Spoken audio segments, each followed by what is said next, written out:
Namaskar, I'm Sharon and I welcome you to QT the Bread of Life. Let us look to the Holy Bible, Philippians chapter 4 verse 10 to 23. The main idea of the day is grateful in any situation.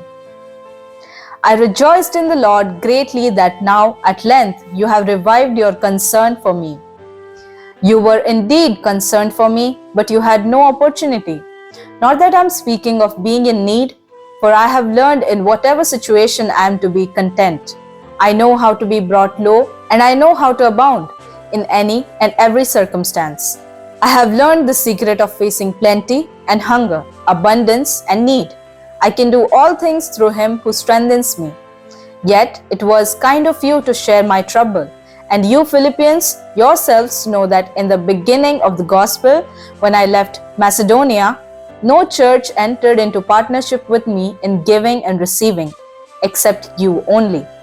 I have received full payment and more. I am well supplied, having received from Epaphroditus the gifts you sent, a fragrant offering, a sacrifice acceptable and pleasing to God.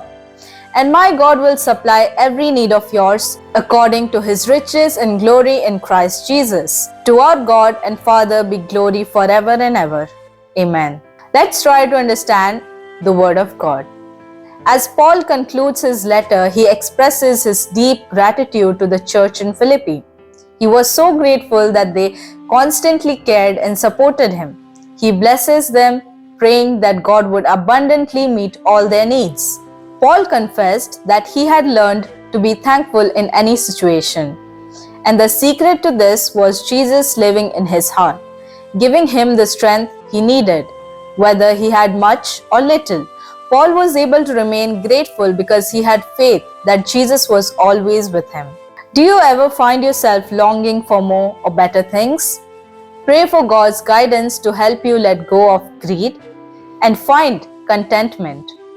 Then reflect on the blessings you have already received and thank God every day. May the Lord bless us with these wonderful words. Let's pray and practice. Dear God, thank you for your wonderful words.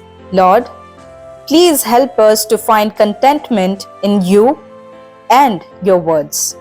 In Jesus' name I pray. Amen.